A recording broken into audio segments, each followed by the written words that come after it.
Hello everyone, welcome to another day of April Lead Code Challenge, and today's question is design circular queue. So again, it's a design question and an easy design question, I would say. So let's get started with it. And even before jumping on to the circular queue, let's reiterate the concepts of a queue. So queue is a first in first out data structure. The first element to be added in the queue will be the first element that will be deleted from the queue. So this is first in first out, and in a queue we have two pointers, the rear pointer and the front pointer, and insertion happens at the rear end, deletions happen at the front end. So let's just quickly iterate through by an example. Now let's add 10, so it will be added at the rear end, and you'll increment rear to the next value, then you get 11, again insertion happens at the rear end and you get 12, so insertion again happens at the rear end, then it gets incremented to the next pointer, and then let's assume you got 13. So again you added 13 here and incremented the rear pointer. And when you are asked to delete elements from the queue, the first element to be deleted will be using the front pointer. So 10 will be that element. So 10 will be the first element to be deleted. And once you have deleted that element, front will point to the next index in the queue. So now front will point to 11 and the chain goes on. So I hope you got a brief hint of how queue works. So let's move on. What question has asked us to implement? The question asks us to build a circular queue that has a size k and develop some other methods as well. The front, the rear, NQ, DQ is empty, is full. So what does is full says? Is full says whether the circular queue is full or not. Empty says whether the queue is empty or not. DQ means deletion. NQ means insertion. If DQ is successful, return true after the operation, otherwise return false. If NQ is successful, return true from the operation, otherwise return false. So this is addition, add, and this is deletion, del. And rear, what do you need to return in the rear method? The element at the rear pointer. What do you have to return in the front method? The element at the front of the queue. If the queue is empty, return -1. If the queue is empty, return -1 in both the cases. So pretty straightforward description. And now let's jump on to the implementation or the algorithm. How are we gonna do it? So I have listed the methods that we need to implement. NQ, DQ, front, rear is full and is empty. I have also mentioned few instructions here in which we will execute them. So let's get started with the instructions. I'll be using three parameters here. The first one is the rear pointer, the second one is the front pointer, and the third one is whether there are elements present in the queue or not. And the rear is for insertion or NQ process. The front pointer will be used for deletion or DQ process. So I'm highlighting del here, and I've initialized both of them to 0, and since in the beginning there were no elements present in the queue, I'll initialize this to true because there were no elements. And let's get started with it. And we have our rear and front pointers pointing at 0th index. So the first instruction that comes is NQ2. We'll first check whether the queue is full or not. If the queue happens to be full, then we will simply reject this statement and return false from there. However, in this case, the queue is not full, and we'll try to add 2 in the circular queue. So 2 gets added at the rear index, and rear then points to the next index. So along with this, let's update the rear index. It stands 1 now, and we will update no elements present variable to false because we added elements in the queue, which makes absolute sense. So after this, let's execute the second instruction, NQ9. What we are going to do, we'll add elements into the queue at the rear index and increment that rear index. So rear points here, rear points to 2 now. So rear gets 2. Also, before the NQ operation, we must check whether the queue was full. If the queue happens to be full, we reject this insertion call. Otherwise, we'll do this, adding 9 and moving the pointer to the rear next index. Sounds perfect till now. And so far we should be able to write few methods that were stated in the question. So is empty will rely on no elements present. So if this happens to be true, no elements present, we will simply return this in its implementation. So this dot no elements present, which makes absolute sense. And let's write few other methods. Let's write enqueue. The first statement is to check is full. We'll call is full. If the queue happens to be full, if this is true, then we'll return false from our method because no insertion is happening, the queue is already full. Otherwise, not full, then we will make an insertion. So array of rear gets the value and we increment rear to the next pointer plus rear r plus plus, which sounds perfect. Let's write the rear method call as well. So we need to return the element at the rear index. So what is a rear index? Rear index in this case is 2. So which element shall we return? The second element? No. Rear minus one element because you incremented rear in your enqueue operation. So rear is actually pointing to the next place where the insertion is going to happen. Since that's the next place, we have to reduce rear by 1 and will return array of r minus 1, which in this case would be 2 minus 1, which is 9. So if somebody asks you what is the rear element, that is array of rear minus 1. So let's continue with our enqueue operations. Then we get 11. So 11 gets inserted here and rear points to this.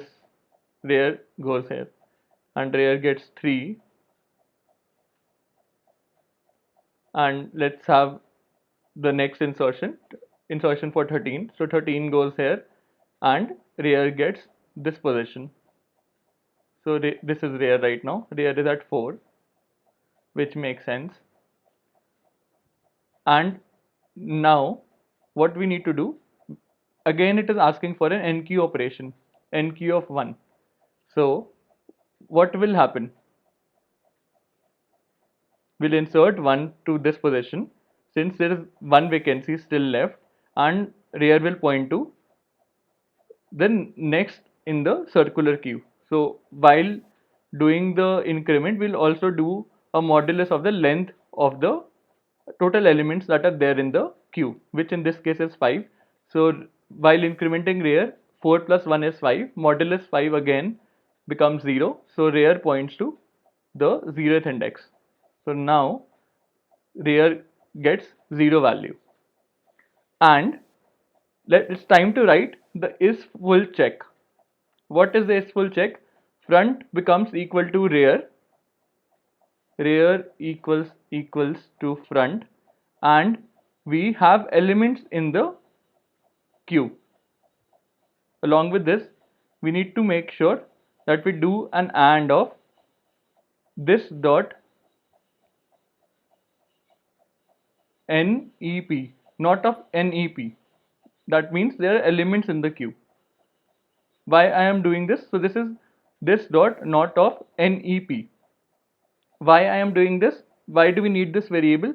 Because in the initial state, both of them will be pointing to the same index, and rear equals to front is still true in that case. However, we need to keep track whether there are elements in the circular queue or not, which is decided in this case by keeping an extra variable. Otherwise, we'll never be able to add elements in the queue because in the base case, rear points to 0, front also points to 0.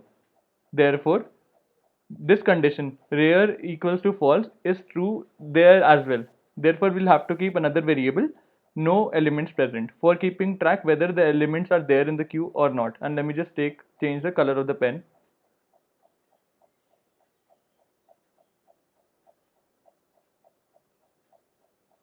And let's take blue this time and target the other methods. So what are the methods that are left? Front and dequeue. So let's talk about front. If somebody asks us return the front element, so we'll simply go and check what is the element at the front index. So what is the element at the front index? The second element. So we'll simply return front, array of front, f.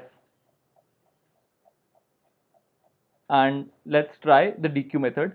Somebody is asking us to dequeue. So what will be the safety check? The first safety check, whether the queue is empty or not. If the queue is already empty, you can't perform dequeue operation on it and you'll return false in those cases. Otherwise, you'll simply increment the front to the next pointer. So let me just write it here. The first check is a safety check, is empty, check. And if the queue is empty, you can't do anything, you'll return false from it. Otherwise, you will increment the array, the front, to the next pointer. So incremented that. So front now points to 1 because you deleted the 0th index element. So front goes here and we'll update front to 1. Again, let's assume dequeue operation is called. So it is asking to dequeue at the first index. So you'll simply go and delete that element by incrementing front. So front goes here. Front goes to 2. Again, let's assume dequeue operation is called. So front goes here. Front goes to 3. And somebody asks us what is the front element. So we'll simply return 13 then. So again, let's assume deletion operation is called. Front goes to 4. And now comes an interesting case. Somebody asked to delete the element dequeue operation. So you will delete that and front becomes 5. So again, the base case, you need to take the modulus by the length always. So front, while incrementing the value, take the length modulus. Don't forget to do that. So this makes front plus 1 5. 5 modulus 5 is 0. So front and rear both points to the 0th index. So front and rear both points to the 0th index, and we should always, if that is the case, that front and rear becomes equal, we should always update no elements present to true, because there are actually no elements present in the queue during the deletion process or the dequeue process. So do make sure to update this variable to true whenever front and rear are becoming equal in nature. So by now we are able to write all the methods, and let's move on to the coding part. So the first thing that I'm going to do, I'm going to define few variables, f, integer r for the rear pointer, integer f for the front pointer, and a boolean variable, no elements present. And I'll define an array that will actually store the queue. So let's call it CQ. Pretty straightforward. And let's initialize my circular queue. How will we initialize? So in the initialization part, let's allocate memory to the array of size k, and here let's initialize it to null. That's the good way of writing code. And we'll update no elements present to true, because in the base case there are actually no elements present in the queue. Therefore we'll update this variable to true. F gets updated to 0, r gets updated to 0. So let's write it this way.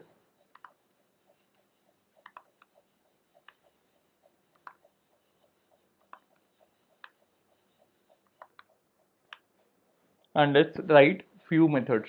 So which is the easiest method to write? This one is empty. What you're going to do, you'll simply return this dot no element present variable, and then let's write the enqueue method. The first thing that we're going to do, we'll check whether the queue is full or not. So this dot is full. If this happens to be full, you can't do anything, you have to return false, because the queue is already full and you can't add more elements to it. Otherwise, let's try and accommodate the current element at the rear index. So CQ of rear gets the value, and rear gets incremented to rear plus 1 modulus the length, the queue length, whatever the queue length is, which is k in this case. Return true from here since you were successfully able to do the insertion. Also don't forget to update this no element present variable to false, because actually you did an insertion, and since this insertion was successful, so there are elements in the queue, you updated this variable to false. And let's write few more methods. Let's go for rear method. If my queue is empty, I need to return -1 from it, because there are no elements in the queue. How can we return the rear element? Otherwise, let's check if my rear element is 0. If this happens to be 0, which element shall I return? Rear -1, previous to the current index of rear, which will be in this case CQ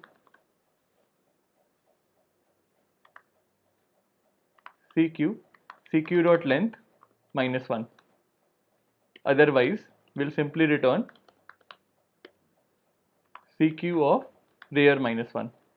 So for the base case, we have to go back to the last index in the circular queue, which would be CQ length -1. Hope you got this context, because you can't go to -1 index. You have to go to the last index in the queue. So let's write the other methods. Let's write the front method. If this dot is empty, if the front happens to be empty, what should you do? You should return -1 from it, because there are no elements in the queue. Otherwise, we'll simply return the element at the front index. Pretty straightforward, and there are only two methods left. So let's write dequeue first. Since we are deleting the element from the queue, let's check whether the queue is already empty or not. If the queue happens to be empty, then we can't do any operation. You have to return false. Otherwise, let's try and perform operations on the queue. How will you perform the deletion operation? We will increment the front pointer to the next index, and don't forget to do a modulus of CQ length, because we have to maintain a circular queue. Again, straightforward. Also, let's check whether the front pointer has become equal to the rear one. If that is the case, that front and rear have become equal after this dequeue operation, we'll update the variable no elements present to true, because it's a matching case, and since rear and front matched, we'll have to update this variable that all the elements have been exhausted, and we'll return true from this method, because we did a successful deletion. And last method is full. So how are we going to check whether the queue is full or not? If front becomes equal to rear and there are elements in the queue. So we can go for is empty as well.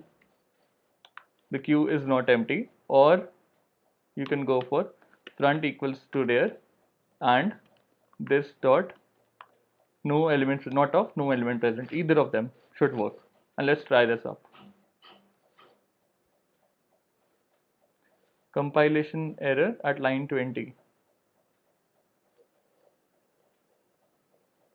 Its value.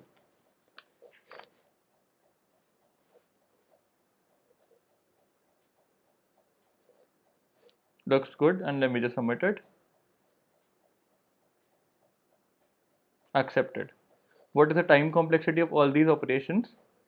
NQ, you are just incrementing the value of R and adding an element. It's order of 1. DQ, you are just updating the front pointer, again order of 1. The front pointer, you are just accessing the element and the front index, order of 1. The rear one, again order of 1, you are just accessing the element at a particular index, rear -1. Empty, this is again straightforward, order of 1. Is full, again straightforward, order of 1. I hope you enjoyed this video and understood most of it. And if you have any questions, do let me know. I'll be more than happy to help you guys. Thanks for watching it. Please don't forget to like, comment, and share it with your friends. Also, subscribe to the channel.